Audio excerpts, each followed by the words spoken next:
Bismillahirrahmanirrahim.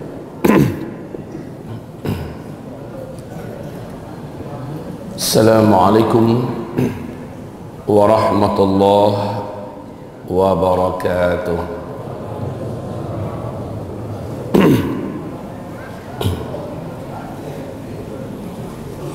Alhamdulillahi rabbil alamin wal aqibatu lil muttaqin ولا عدوان إلا على الظالمين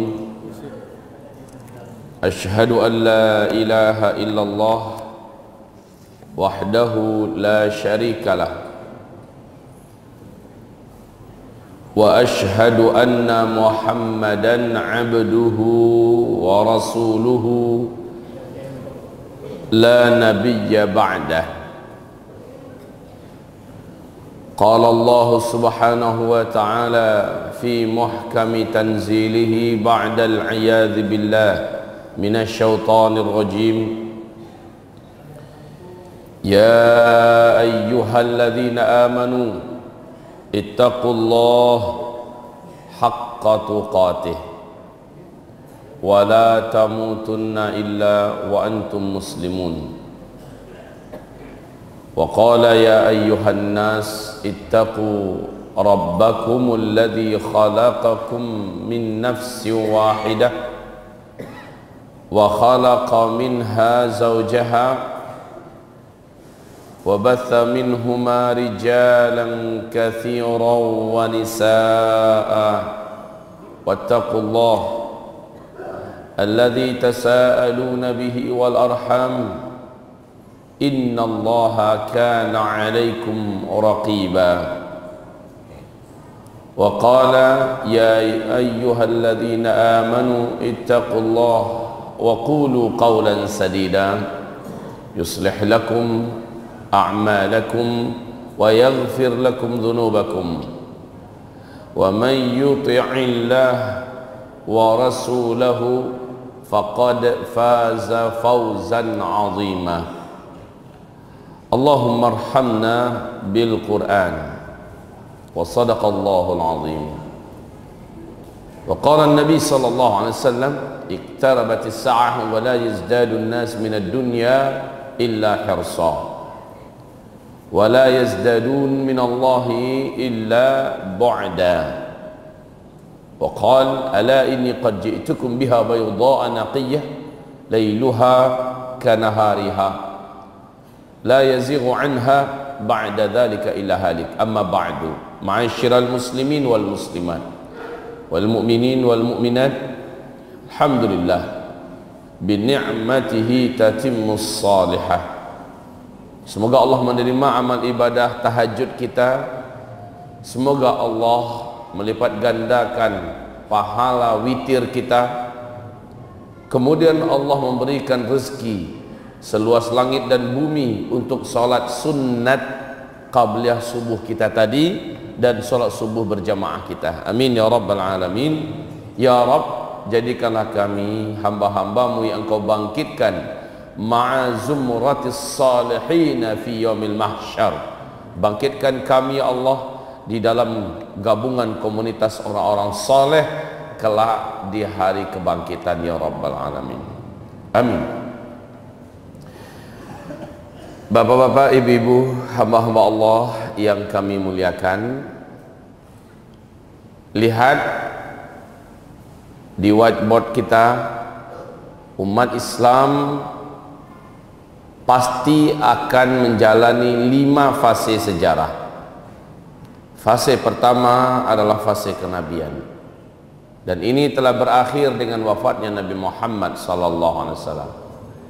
Fase kedua yaitu fase khulafaur rasyidin al-mahdiyyin ala minhajin nubuwah.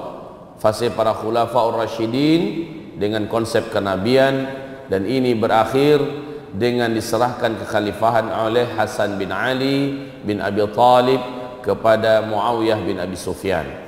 Lalu sejak Muawiyah bin Abi Sufyan, kekhalifahan sudah menggunakan sistem kerajaan. Dengan ini resmi umat Islam memasuki fase ketiga. Fase ketiga berlangsung selama 1200 tahun. Diisi oleh 3 dinasti, dinasti Bani Umayyah, dinasti Bani Abbasiyah, dan dinasti Bani Uthmaniyah. Fase ketiga ini disepakati oleh para pakar dan ahli sejarah telah berakhir pada tanggal 3 bulan Maret tahun 1924 dengan runtuhnya atau tumbangnya Khilafah Islamiyah Al-Uthmaniyah di Turki. Sejak saat itu sampai hari ini umat Islam ada pada fase yang keempat, dan ini adalah fase terberat. Pada fase yang keempat ini, seperti saya tuliskan di whiteboard, sengaja saya buat ruangannya lebih besar karena banyak agenda-agenda akhir zaman terjadi pada fase keempat ini. Di fase ini potongan-potongan fitnah itu benar-benar berlapis-lapis, tumpang tindih. Makin kesini bukan makin terang keadaan, tetapi makin gelap. Kaqita'il lailil muzlim, seperti potongan-potongan malam yang sangat gelap. Perintah Rasulullah, badiru bil a'mali fitanan kaqita'il lailil muzlim. Berlomba-lombalah kamu pada fase ini, pada fase keempat ini, memperbanyak amal soleh. Fitanan, karena itu adalah fase-fase fitnah. Orang yang amal solehnya minim, dengan fitnah ini dia mungkin tidak akan selamat.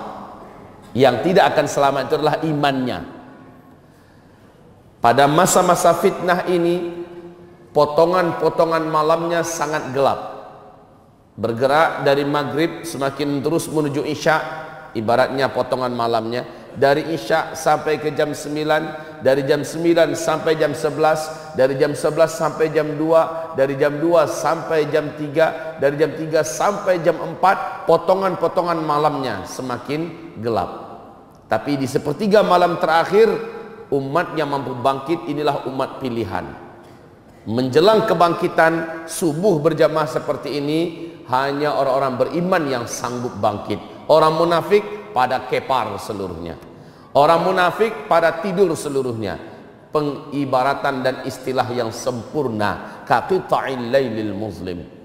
Pada fase keempat ini, wahai hamba-hamba Allah, keadaan yang kita jalani tidaklah akan lebih baik. Secara politik, secara ekonomi, secara pendidikan, secara budaya, secara moral, bahkan alam pun bukan lebih baik. Jadi bergeraknya waktu ke depan, jangan mimpi akan ada keadaan yang lebih baik. Hadisnya sahih Bukhari dan Muslim berikut ini. Dengarkan hadisnya. La ya'ti 'alan nasi zaman, tidaklah akan datang nanti suatu zaman yang dijalani oleh umat manusia, khususnya umat Nabi Muhammad SAW, orang yang hidup pada zaman itu, melainkan illa alladzi ba'dahu syarrun minhu hatta talqaw rabbakum. Orang yang hidup pada zaman itu, hari-hari yang dijalaninya akan lebih berat daripada hari sebelumnya. Hari setelahnya lebih berat daripada hari sekarang. Hari esok lebih berat daripada hari-hari sebelumnya. Sampai kapan keadaan ini? Hatta talqaw rabbakum, sehingga kalian semua wafat, meninggal dunia, berjumpa dengan Allah Rabb kalian. Dan ini terjadi pada penutupan fase kelima, umat Islam wafat serentak di muka bumi ini. Artinya di fase keempat, umat Islam dan juga umat manusia secara umum di muka bumi tidaklah menghadapi hari-hari pada fase keempat dan sampai seterusnya umat Islam Allah wafatkan serentak, melainkan keadaan demi keadaan semakin berat. Silakan saja dibandingkan bapak-bapak. Silahkan saja dibuat perbandingan kita sekarang dibandingkan dengan kita dulu 10-20 tahun yang lalu. Berat yang mana keadaannya Pak? Secara sosial, secara ekonomi, secara politik. Makin kesini makin bertambah carut marut keadaan. Dan itu bukan hanya di Indonesia ya, tapi di seluruh dunia. Coba lihat, dulu sebelum ada HP, internet, kerusakan moral anak-anak hanya dimunculkan oleh media massa sekelas drama-drama radio dan film-film layar lebar, ya kan? Tapi ketika terus bergerak ke sini, internet semakin merajalela, HP seolah-olah setiap manusia memiliki HP Android, berbagai macam adegan, berbagai macam kejahatan dunia begitu mudahnya diakses. Moral anak-anak kita sudah tidak dapat dibendung Pak. Kemarin ini saja tingkat SMP anak-anak sudah bisa melakukan acara mesum bersama di depan teman-teman, saling shooting. Dan itu di seluruh provinsi di Indonesia. Anak SD pun hari ini sudah mengerti tentang masalah seks. Mereka sudah banyak yang mengkonsumsi barang-barang haram. La haula wala quwata illa billah. Kejahatan generasi muda ternyata pada hari ini sudah Masya Allah. Ditambah lagi, keadaan pendidikan sekarang hanya melahirkan anak-anak yang semakin rusak. Pendidikan-pendidikan yang ada di Indonesia kah atau di mana saja di luar negeri sana, seluruhnya mengantarkan anak-anak manusia kepada hewan-hewan bertubuh manusia. Harus diterima kenyataan ini Bapak Ibu. Begitu juga tentang ekonomi.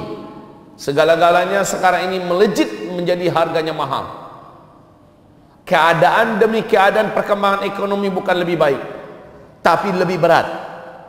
Silakan nanti kita tinggal 1 tahun lagi ke depan, 2018 Bapak semua, Ibu semua akan mengalami petaka ekonomi terbesar sejak bumi ini Allah ciptakan. 2018 akan terjadi krisis moneter terburuk dan paling parah seluruh dunia. Tidak ada negara yang selamat. Seluruh mata uang nanti akan hancur, anjlok. Tidak ada negara yang mampu bertahan, melainkan setiap negara itu akan terjadi chaos. Krisis moneter terparah di seluruh dunia. Dolar jatuh sejatuh-jatuhnya. Euro tidak ada harga. Yuan dan apapun mata uang di muka bumi ini tidak akan ada harga. Yang mampu bertahan adalah negara-negara yang memiliki stok emas. Hanya negara inilah yang akan mampu bertahan. Ini rahasia kenapa hari ini Cina gila-gilaan membeli emas, memborong emas, mengumpulkan emas dengan cara apapun di muka bumi ini, dalam rangka bisa bertahan pada hari-hari berat di tahun 2018. Dan ini rahasia besar kenapa Amerika Serikat merampok ke sana kemari demi eksistensinya supaya dapat bertahan di tahun 2018 ke atas. Mereka memperbanyak emas di gudang-gudang mereka sebanyak-banyaknya. Emas kita yang ada di Freeport ini sekarang menjadi rebutan 2 negara besar, Amerika dan RRT. Ibarat Allah yang kami muliakan, mereka sadar betul dan paham betul. Kan ada hadis Nabi, semoga Bapak pernah mendengarkan hadis ini, dan hadis ini populer di kalangan ekonomi Islam. Apa hadisnya? Rasulullah bersabda, nanti kalian semua akan kembali kepada dinar dan dirham sebagai mata uang kalian. Dinar adalah emas Pak, dirham adalah perak. Nanti kalian semua akan kembali kepada dinar dan dirham, dan kalian akan meninggalkan uang kertas yang pada saat itu seperti daun dan daunan menguning yang berguguran dari batang pohon, berserakan di pinggiran jalan, dipermainkan oleh anak-anak kalian, kata Rasulullah. Masya Allah kaum muslimin. Saya bertanya kepada Bapak Ibu, di zaman Nabi Muhammad hidup sallallahu alaihi wasallam, udah ada kertas apa belum? Sudah ada apa belum? Tapi Nabi menyebutkan uang kalian pada saat itu akan seperti daun-daun menguning yang berguguran dari batang pohon, berserakan di pinggir jalan, dipermainkan oleh anak-anak kalian. Menjadi uang-uang kertas mainan. Masya Allah. Ini menandakan manusia pernah merasakan uang palsu. Bapak tahu bahwa uang kertas yang beredar di seluruh muka bumi ini adalah rekayasa terparah, konspirasi terjahat Yahudi kepada dunia. Dijadikannya uang yang beredar adalah kertas yang tidak ada harga. Ini kertas, berapapun nilainya, US apapun ya, $100. Kalau kertas ini saya bakar setengah, yang $100 itu, atau saya robek, ya, ini menjadi ada harga enggak? Tidak ada, balik kepada asalnya kertas, nggak ada harga. Tapi kalau emas mau dipatahkan, mau dibakar, mau dibengkokkan, ya, tetap bernilai seperti itulah yang sebenarnya harta. Dan rekayasa Yahudi 300 tahun terakhir, mereka berhasil menipu umat manusia dengan menjadikan mereka yang tidak punya apa-apa seolah-olah menggenggam dunia dengan uang palsu yang mereka ciptakan, yaitu uang kertas. Dan uang ini bisa dimanipulasi, bisa direkayasa, dan bisa dijadikan sebagai alat untuk menghancurkan dan menguasai dunia ini. Itu mereka lakukan. Tetapi Allahu Akbar, wa makaru wa makarallah wallahu khairul makirin. Mereka punya makar, Allah juga telah merencanakan makar sendiri, makar Allah yang pasti menang. Pada akhirnya manusia digiring dan dipaksa oleh Allah untuk kembali kepada harta yang sebenarnya, emas dan perak, dinar dan dirham. Ini rahasia Bapak Ibu, kenapa kita umat Islam di akhir zaman ini dianjurkan untuk punya pegangan stok emas. Ya, kalau ada kita saudara-saudara, ini para pakar ekonomi ngerti banget ini. Kalau ada yang punya uang tabungan di rekening bank secara bertahap dan beransur-ansur, mohon uang angka-angka digital tersebut di rekening kita dialihkan atau dirubah menjadi emas 1/4 kilo, 1 on, ya, yang batangan dialihkan Pak, bertahap dan diam-diam, nggak usah pakai umumkan pada umat, "Oi, aku udah mulai." Yang mengumumkan seperti itu insya Allah dirampok. Diam-diam. Yang punya uang tabungan-tabungan di bank secara bertahap, beransur-ansur, mulai alihkan kepada dinar dan dirham. Toh di Indonesia sudah ada gerai dinar, sudah ada hantam, ya, antam, sudah ada macam-macam, ya. Di berbagai negara sudah bermunculan dinar, dirham yang harganya seharga dengan nilai emas dunia. Belilah Pak, kumpulkan kalau yang punya harta, ya, kalau yang punya duit. Karena ketika teknologi musnah, hantaman meteor terjadi, uangnya yang di bank bisa ditarik enggak? Nyesel Pak, nggak bisa ditarik. Uang yang ada di rekeningnya, di BCA, di BNI, di BRI, di mana-mana saja yang ada, semuanya hanya menjadi kenangan yang disesali. Kalau bisa sekali lagi bertahap beli, alihkan kepada emas, alihkan pada emas, alihkan pada emas, alihkan pada emas, dan simpen diam-diam.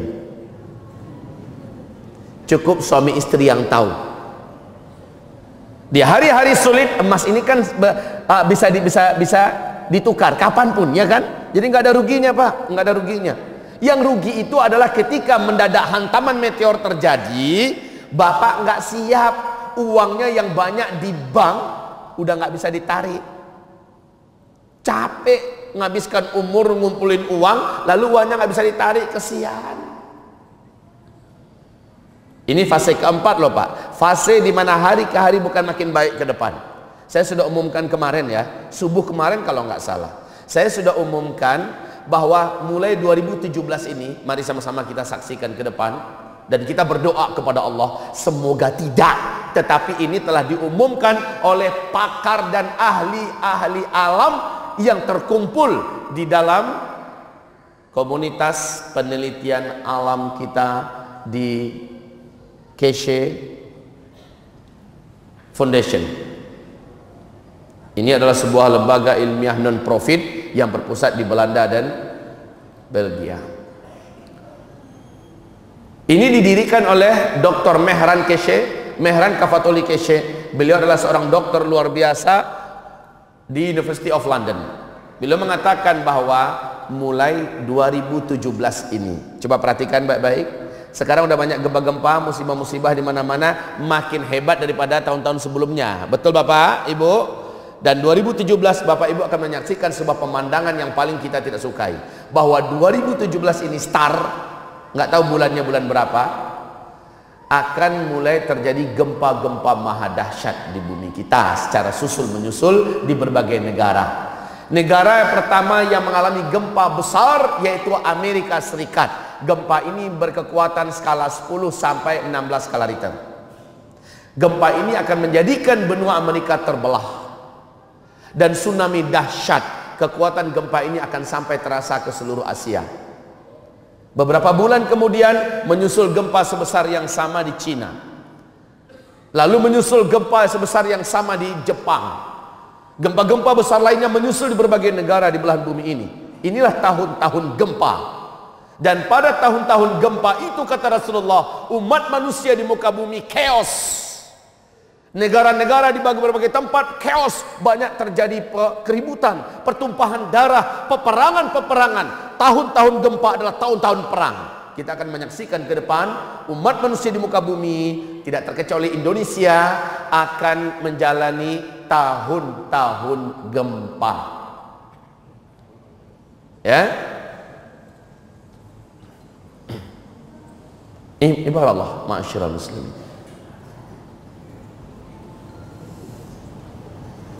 Gempa yang terjadi di Amerika nanti paling sedikit diperkirakan, menurut Keshe Foundation ini, paling sedikit diperkirakan menelan korban sampai di angka 40 juta manusia. Itu satu tempat baru Pak, Amerika, Cina, Jepang, kemudian berpindah-pindah ke berbagai negara dunia, dan gempanya dalam skala yang besar. Ya Allah, ya Rabb, akan jadi apa ke depan ini bumi kita? Jawabannya Allahu a'lam. Hanya saya sarankan bagi yang mumpung belum ada berencana mendirikan pondok pesantren umpamanya ya 7 tingkat, sebaiknya settingannya dirubah. Pesantrennya tetap didirikan, tetapi jangan yang sampai tingkatnya tinggi-tinggi Pak, digoyang oleh gempa nanti nggak sanggup bertahan.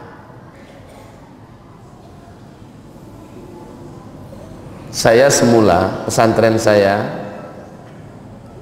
insya Allah tahun ini akan mulai mendirikan gedung 4 lantai. Rezekinya masih belum tahu dari mana, titip pada pemilik langit dan bumi. Rencananya 4 lantai menghabiskan dana 7 miliar sebagai pusat Al-Quran dan ilmu Al-Quran di Sumatera Barat. Tapi setelah saya pastikan bahwa ke depan adalah tahun-tahun yang berat dalam segi gempa, maka rencana ini saya robah. Pembangunan tetap hanya 2 tingkat, tingkat 2 juga dipenuhi oleh kayu ya, lantai 1, dan ini hanya menghabiskan 2 miliar. Jadi saya robah Pak, settingannya saya robah. Semoga ini menjadi pedoman bagi yang baru akan berencana membangun. Yang sudah jadi nikmati, tawakal ala Allah ya. Yang sudah jadi sempurnakan, maksimalkan kerja dan amal solehnya di situ. Begitupun yang bangun masjid, coba dipertimbangkan, bangun masjid 2 tingkat maksimal dah. Bangun rumah, apalagi rumah pribadi, hati-hati kaum muslimin. Membangun ke depan, lebih baik kita persiapkan untuk perbanyak amal soleh. Kayak nabung tadi itu, sebaik-baik tabungan bapak, ini akhir zaman loh, sebaik-baik tabungan bapak adalah habiskan hartanya untuk perjuangan agama Islam, maka bapak akan menemukan tabungan itu berlipat ganda dan berbunga di sisi Allah. Bapak manusia yang paling beruntung nanti pada hari kiamat, daripada disimpan di keluarga, ditabung, dimasukkan ke dalam tanah segala macamnya, lalu meninggal kita. Mau diapakan tuh duit? Hamba-hamba Allah yang kami muliakan, mari kita kembali fase keempat. Jadi ke depan, adakah keadaan yang lebih baik? Ya, ada. Apanya? Manusianya yang hanya bisa menjadi lebih baik. Fase keempat ini keadaan sosial, politik, ekonomi dan lain-lainnya tidak akan ada yang lebih baik. Tidak akan ada, bahkan menuju kepada lebih buruk. Tetapi tolong dilihat, yang mungkin jauh lebih baik daripada sebelumnya, yaitu insannya, manusianya akan lebih baik. Ini fase menuju kepada fase penutup, di mana fase penutup adalah khilafah Islamiyah dengan konsep kenabian akan kembali memimpin dunia. Mirip dan persis dengan fase kedua, khilafah Islamiyah dengan konsep kenabian. Berarti kualitas manusia yang Allah jadikan dan Allah amanahkan memimpin dunia kembali sudah hampir sama kualitasnya dengan kualitas manusia di fase kedua, kualitas para sahabat. Jadi manusia di fase ini melalui ujian yang berat, melalui tempaan-tempaan yang dahsyat, bencana-bencana yang luar biasa, manusia pada fase ini diarahkan oleh Allah menjadi manusia-manusia mukmin haqqan, seperti yang malam tadi kita ceritakan. Yang malam tadi kita sampaikan, akhirnya mereka siap untuk mengemban kekhilafahan kembali di muka bumi ini. Coba saja lihat pergerakan Islam di seluruh dunia ke arah semakin kesininya, makin militan nggak? Makin militan nggak? Umat Islam secara umum di mana-mana Pak, masya Allah. Dulu pengajian-pengajian sepi di mana-mana. Sekarang marak pengajian-pengajian di mana? Dulu orang nggak begitu mengerti, kembali kepada sunnah, kembali kepada sunnah. Sekarang rame-rame berlomba-lomba kembali kepada sunnah. Dulu pondok-pondok pesantren, masya Allah, hanya beberapa titik saja. Sekarang setiap kabupaten, setiap provinsi sudah memiliki sekian pesantren. Dulu mahat tahfiz mana laku Pak, tahfiz Quran. Sekarang tumbuh berjabak jamur di musim hujan, ya. Dulu para hafiz jumlahnya sedikit, sekarang masya Allah hampir-hampir setiap orang tua ingin anaknya menjadi hafiz. Betul tidak? Dulu wanita-wanita pakai jilbab segini pun udah dianggap solehah. Sekarang sudah memakai jilbab dalam dan sudah dianggap pemandangan biasa. Bahkan yang bercadaran sudah mulai bertumbuhan dan banyak muncul di mana-mana. Hari ini ada pergerakan keagamaan, keimanan yang semakin solid. Dan kesininya coba lihat, masya Allah, setelah penistaan Al-Quran, semakin akrab umat Islam dengan Islamnya, semakin kenal umat Islam dengan agamanya, dan semakin militan mereka berpihak kepada Allah dan Rasulnya. Benar atau tidak? Coba lihat, ada perbaikan manusia dengan keadaan di fase keempat ini. Manusia mukminnya semakin mukmin, dan yang tidak mukminnya jadi munafik pada fase keempat, ya. Di fase ini benar-benar luar biasa ketika dianggap oleh Allah sudah saatnya, maka Dajjal pun dilepaskan. Orang-orang yang beriman sudah dianggap oleh Allah layak menghadapi ujian terberat sejak bumi ini diciptakan. Dajjal menandakan Allah mempercepat bagaimana orang-orang beriman pada masa ini memiliki keimanan yang lebih tangguh. Makanya ikuti arahan Nabi Muhammad. Ini masa di mana kita wajib meramaikan terus sholat subuh seperti ini. Jangan hanya ada acara kajian tabligh akbar saja lalu subuh rame-rame. Buat kayak Turki Pak. Buat kayak Turki no. Seperti apa yang dikatakan oleh Din Syamsuddin, Profesor Dr. Din Syamsuddin waktu beliau berkunjung ke Turki 2015 akhir. Apa kata beliau? Saya tidak percaya, ini awal Januari 2016 beliau bercerita, saya tidak percaya Turki yang sekarang. 10 tahun yang lalu saya ke Turki, masjid-masjidnya sepi. Udahlah masjidnya tua-tua, jelek-jelek, sepi. Tapi sekarang katanya subuh aja, jangankan zuhur, asar, maghrib, isya lagi, subuh saja halaman-halaman masjid yang luas sudah diparkirkan mobil-mobil mewah, motor-motor mewah, dan yang hadir di masjid kayak sholat Jumat anak-anak muda. Yang tua-tua malah dikalahkan jumlahnya oleh yang muda-muda. Masya Allah. Masjid-masjid di Turki luar biasa subuhnya. Ini salah satu tanda kebangkitan. Salah satu tanda kebangkitan. Bapak Ibu yang kami muliakan, jadi kita harus mengikuti instruksi Rasulullah SAW. Karena seperti kata pakar politik dan pakar ekonomi, pakar dari Yahudi berkata, Islam tidak akan bisa lagi ditaklukkan, umat Islam tidak akan bisa lagi dikalahkan kalau di negeri itu masyarakatnya, musliminnya sudah melaksanakan sholat subuh seperti mereka melaksanakan sholat Jumat. Maka revolusi yang sebenarnya yang dikatakan oleh Ustadz Bakhtiar Nasir, yaitu apabila umat Islam sudah mulai menghidupkan sholat subuh khususnya berjamaah di masjid-masjid se-Indonesia. Banjarmasin sudah start, ketatkan lagi, tambahkan lagi, bangkitkan keluarganya, anak bujangnya, menantu laki-lakinya, suaminya, suruh ke masjid sholat subuhnya. Zuhur jangan sholat di kantor, jangan sholat di warung, jangan sholat di kebun, tapi sholatnya kejar ke masjid. 5 waktu sholatnya ke masjid agar menjadi mukmin haqqan di fase keempat. Maka kaum muslimin yang kami muliakan, fase keempat ini kita akan dihadapkan dengan ujian terberat, itu Dajjal. Dari Dukhan yang selamat cuma orang beriman dan yang amal solehnya banyak, ya kan? Yang selamat pada masa tanda besar kiamat yang pertama yaitu Dukhan. Yang selamat hanyalah orang beriman yang amal solehnya banyak. Dajjal keluar, yang selamat hanyalah orang mukmin, orang yang beriman yang amal solehnya sebelumnya banyak. Ternyata amal soleh ini kaum muslimin bukan hanya berguna nanti pada hari kiamat saja. Amal soleh ini juga berguna saat kita susah di dunia, saat kita menghadapi banyak impitan, tekanan, ujian dan cobaan yang berat di dunia. Amal soleh kita di dunia sudah sangat bermanfaat dan bisa menolong kita. Saya tanya pada bapak, ibu semua, pernah dengar kisah 3 orang lelaki terkurung dalam gua, di mana pintu gua yang kecil itu ditutupi oleh batu yang besar? Yang menyelamatkan mereka duit mereka apa bukan? Yang menyelamatkan mereka jabatan pangkat mereka apa bukan? Amal mereka kan? Mereka punya iman, mereka undang amalan itu. Ya Rabb, dulu hamba mengamalkan ini, jika itu di sisimu engkau terima dan engkau ridha, jadikan amalan itu menyelamatkan kami hari ini ya Allah. Bukakanlah pintu, terbuka sepertiga. Yang lain juga doa, ya Rabb, seperti tadi, bergerak lagi. Yang lain lagi berdoa, terbuka habis. Masya Allah, akhirnya mereka keluar. Di dunia amal soleh kita sudah bisa menjaga kita, sudah bisa menyelamatkan kita. Maka hari-hari berat ke depan memang benar kata Allah dan Rasulnya yang mulia Rasulullah SAW, hanya orang yang beriman dan yang beramal soleh lah yang akan selamat. Makanya kaum muslimin, nanti kita akan uraikan di sini ya, ada terjadi fitnah membara di negeri Syam. Fitnah yang membara di negeri Syam.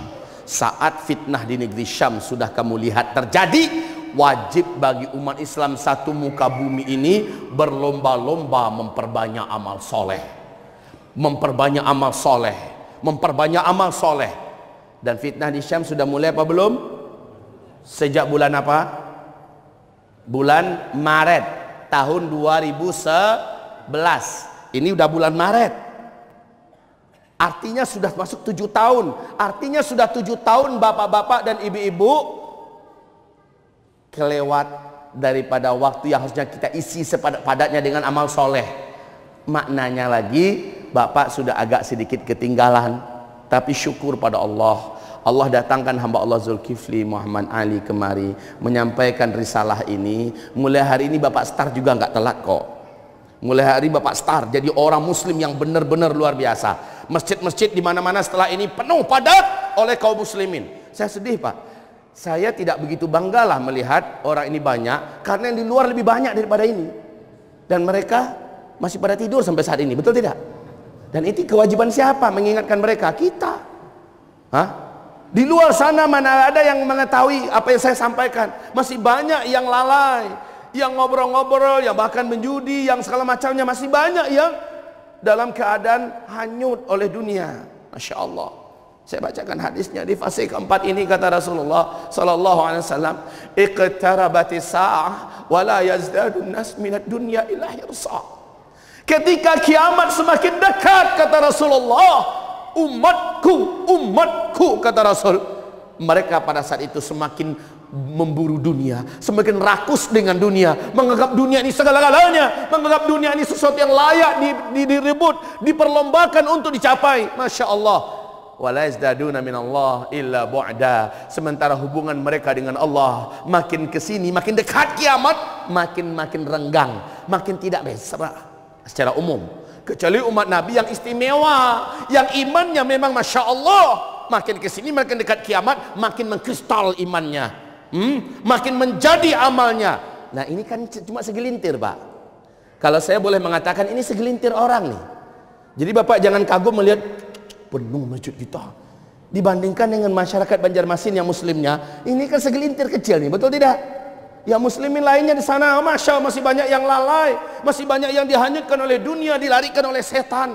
Ya Rob, ini tanggung jawab kita, bukan hanya tanggung jawab ustadz, bukan hanya tanggung jawab kiai dalam mencerdaskan umat di luar sana, Bapak semua. Saudara-saudaraku, hamba-hamba Allah, ma'asyiral muslimin, fase keempat. Kita hidup pada fase ini. Di fase ini kabar gembira akan terjadi untuk kita. Apa? Di puncak-puncak ketiadaberdayaan umat Islam. Apa itu? Syuruk. Masya Allah. Ini pahala salat sunat syuruk, Pak. Apa kata Rasulullah SAW? Man sallas subha fi jamaah, riwayah fi masjid. Siapa yang melaksanakan salat subuh berjamaah di masjid, thumma yaq'ud, kemudian dia duduk, yadhkurullah ta'ala, dia berzikir, hatta tatlu asy-syams, sampai matahari terbit. Sampai matahari terbit, udah terbit matahari 15 menit setelah dia terbit, ya.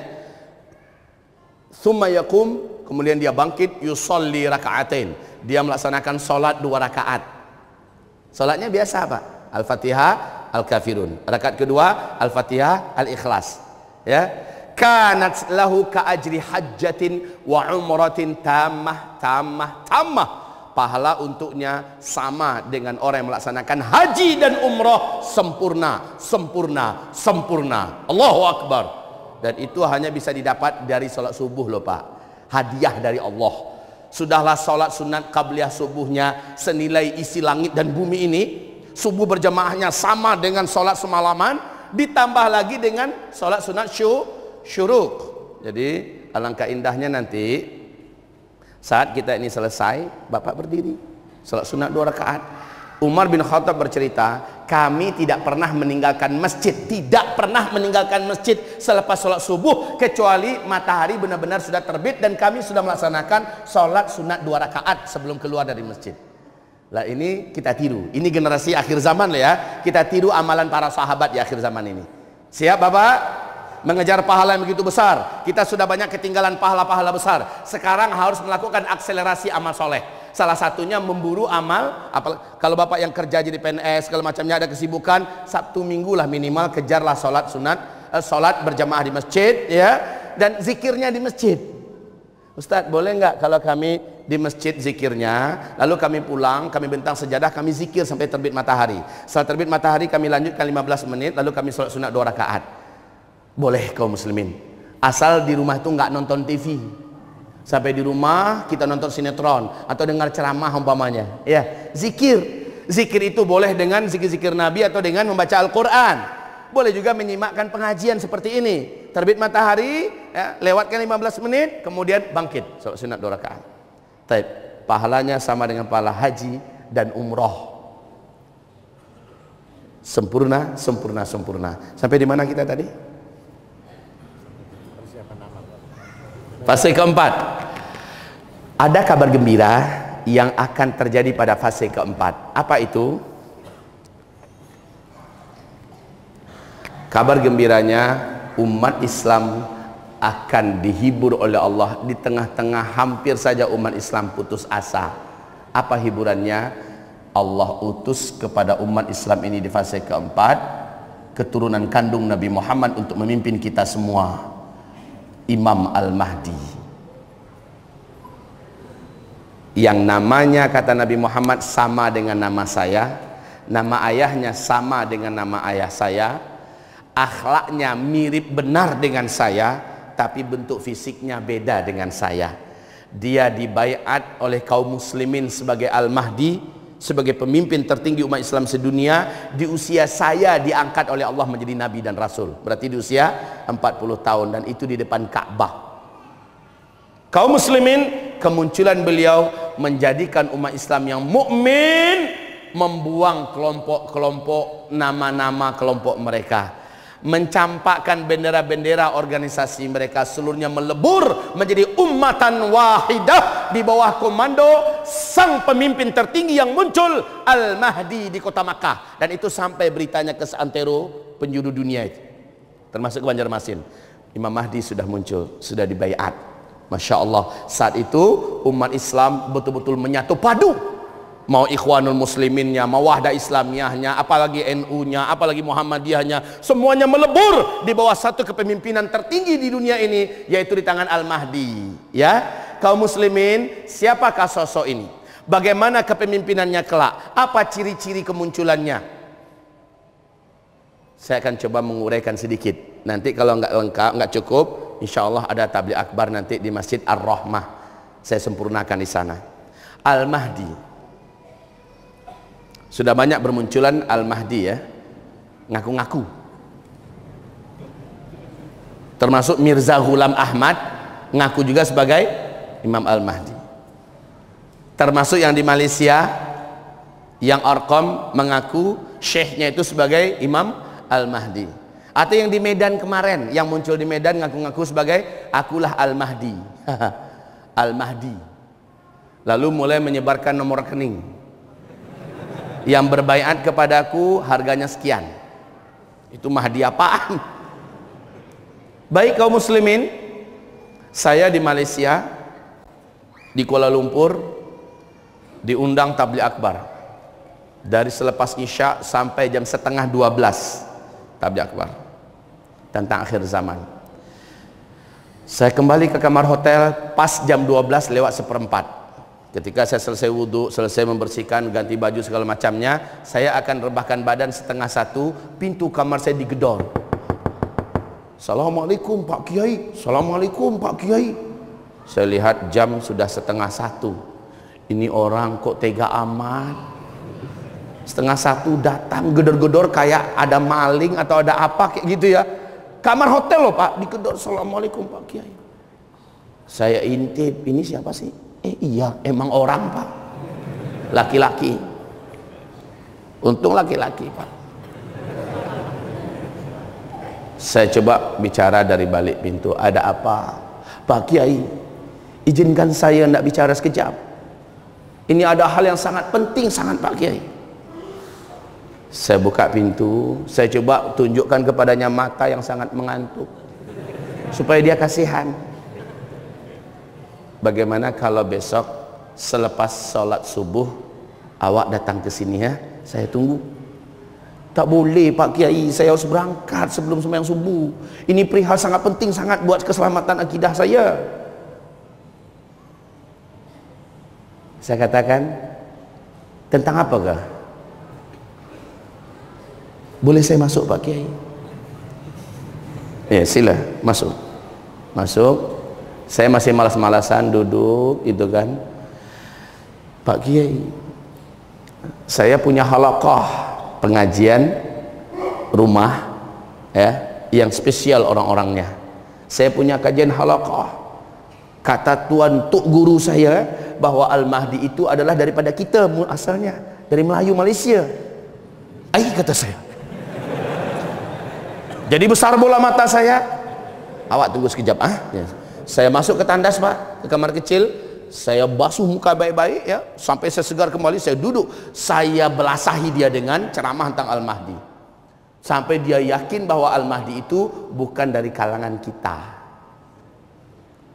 Baik kaum muslimin, ini penting memang untuk diberitahukan kepada kaum muslimin, ya. Memang sekarang sudahlah saat-saatnya kemunculan sosok pemimpin terakhir umat Islam ini muncul. Tapi nggak boleh sembarangan, apalagi ada yang ngaku-ngaku. Wong Al-Mahdi yang sebenarnya itu munculnya di depan Ka'bah ketika dia sedang tawaf, dipaksa oleh umat Islam yang sudah menanti-nanti kedatangannya untuk mau dibaiat menjadi pemimpin tertinggi umat Islam sebagai Al-Mahdi. Dia nolak. Ini yang asli, Pak. Lah kalau yang ada selama ini, akulah Al-Mahdi, akulah Al-Mahdi, ya kan? Mana ada. Kalau yang sebenarnya malah nolak, Pak. Ini kepemimpinan loh.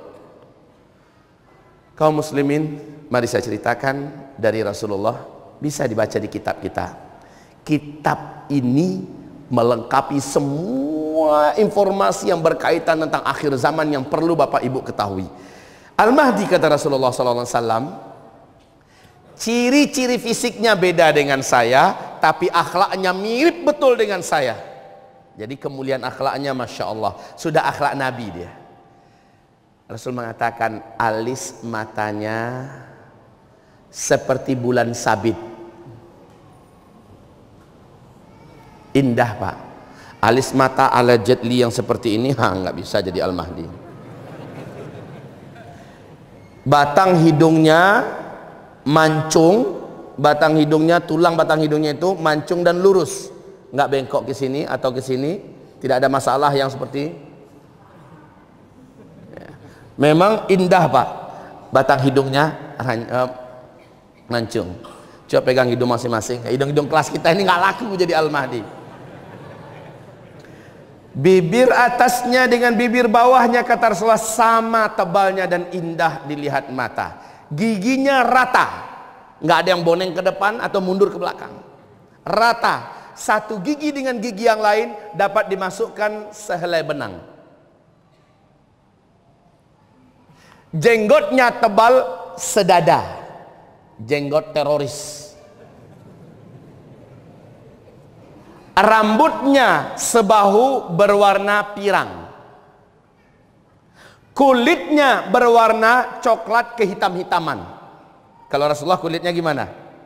Putih, bersih, bercahaya, ya kan? Lah ini Al-Mahdi coklat kehitam-hitaman. Oh, agak pedean sedikit kita ya. Tidaklah dia terlalu tinggi dan juga tidak pendek. Dadanya bidang, bulu dadanya lembut. Secara fisik Nabi menceritakan, jika ia berbicara, ia tidak fasih dalam melafazkan huruf ra. Huruf ra dia nggak fasih. Entah seperti apa. Jadi kalau dia bicara, dia cadel di huruf ra. Ya. Kemunculannya nanti adalah seperti ini, kata Rasulullah. Akan ada nanti di masa-masa fitnah, seorang lelaki diburu dan dikejar dari negeri Syam, dan yang dikejar ini lari ke Madinah, dan dia bersembunyi di Madinah. Keberadaannya di Madinah terendus oleh musuh-musuhnya dari negeri Syam. Maka pasukan Sufyani diberangkatkan dari Damaskus sejumlah 300 orang berjalan kaki masuk ke kota Madinah buat mencari laki-laki ini. Yang dicari menyadari bahwa dia diburu untuk dibunuh, maka dia lari lagi menuju Makkah. 300 orang ini memburu sampai ke perbatasan Makkah Madinah yang disebut dengan kota kecil Al-Baida. Sampai sekarang kota kecil Al-Baida itu sudah memang ada, Pak. Sebuah kota kecil, di situ juga ada rumah-rumah, ada toko-toko penduduk, ya.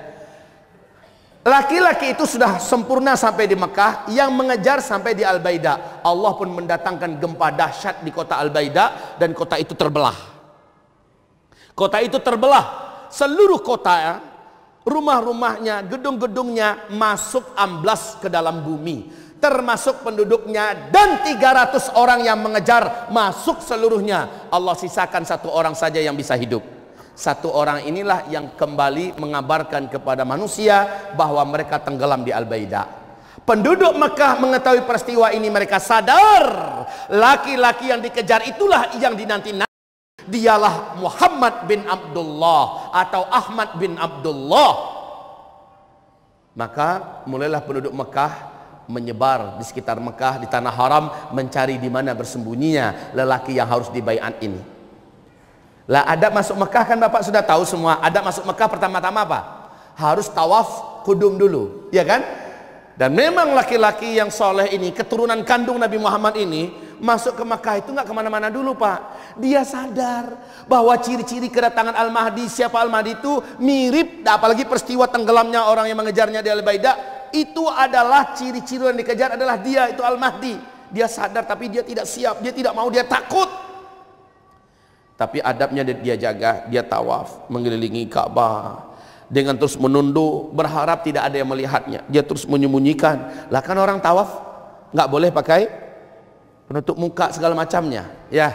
Bapak Ibu, dia tawaf keliling.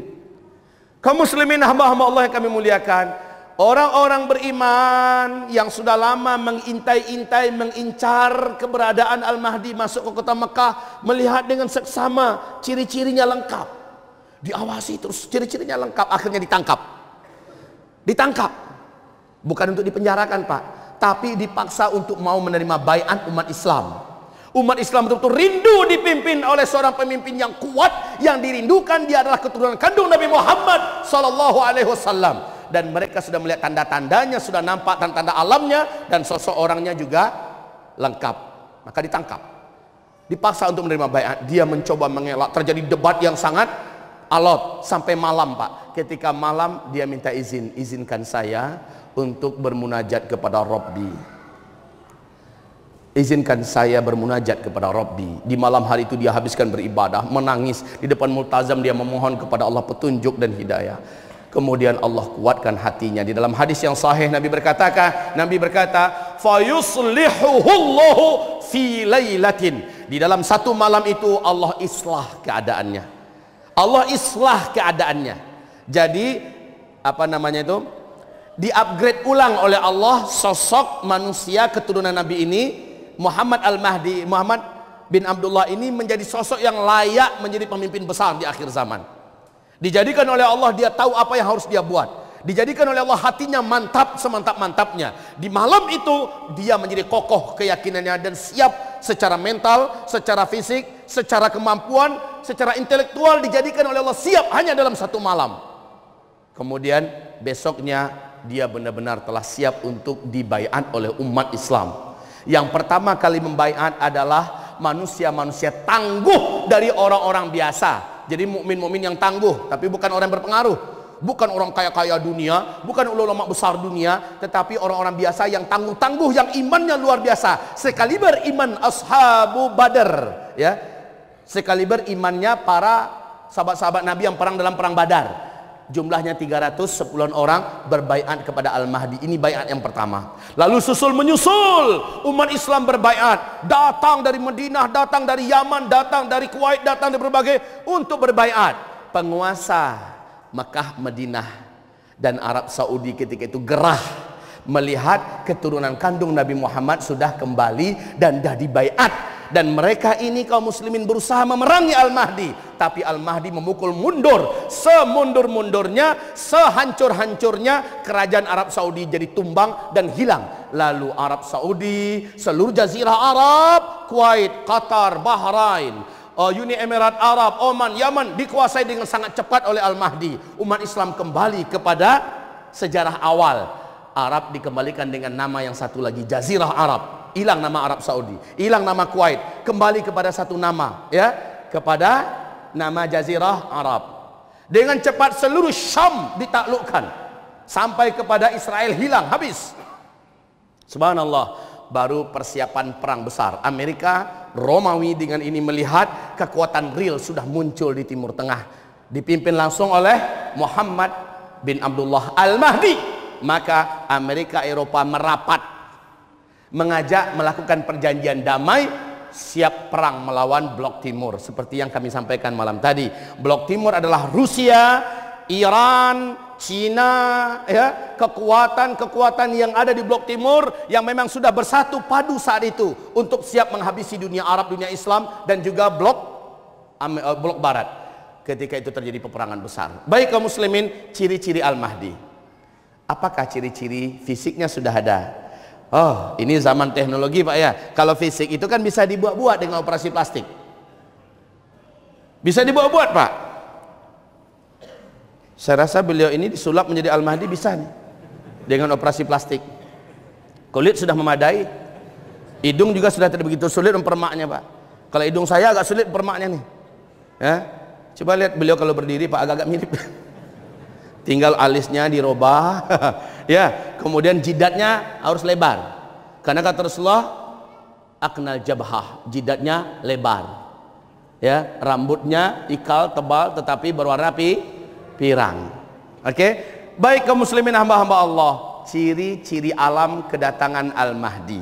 Nah, yang pertama, Al-Mahdi tidaklah akan muncul kecuali bumi ini dipenuhi oleh kezaliman dan ketidakadilan.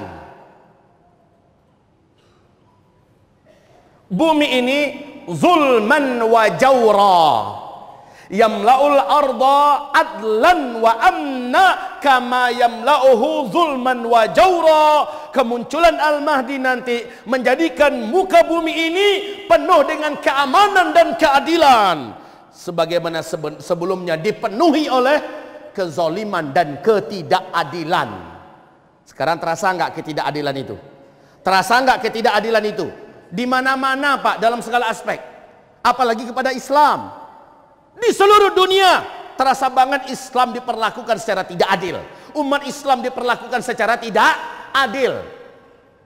Ya, umat Islam aja diperlakukan begitu, apalagi yang non muslim. Kepentingan paling abadi di sini adalah fulus dunia, ya. Nah, di sini adalah bumi ini dipenuhi oleh kezaliman dan kesemena-menaan, ketidakadilan.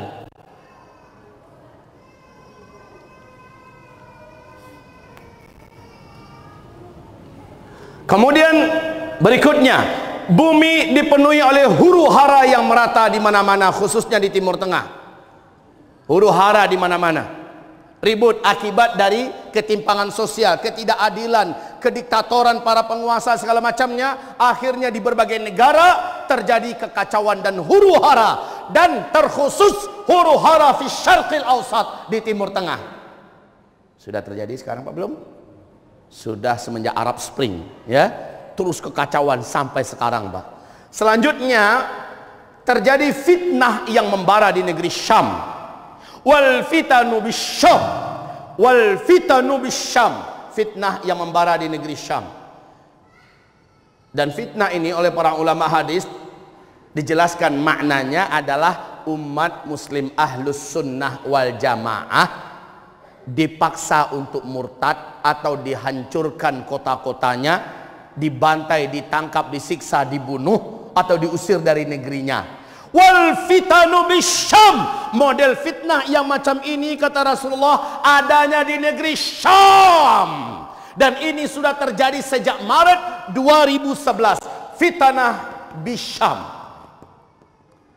Di masa inilah perintah Nabi Muhammad sallallahu alaihi wasallam,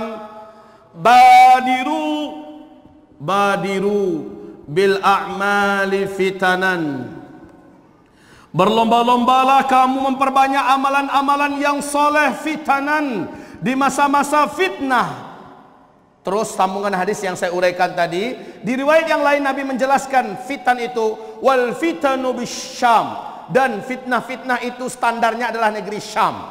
Jadi kita melihat Syam adalah Syria, Palestina, Yordania dan Lebanon. Hari ini, Pak, masuk tahun ke-7, fitnah membara di sana dan belum berhenti. Harusnya sejak 7 tahun yang lalu sampai sekarang kita ini sudah dalam keadaan berlomba-lomba memperbanyak amal soleh, berlomba-lomba menjadi muslim yang lebih soleh, lebih taat. Sebab apa? Hari-hari ke depan musibah dan ujian-ujian fitnah akan eskalasinya akan terus naik ke atas sampai Dajjal keluar.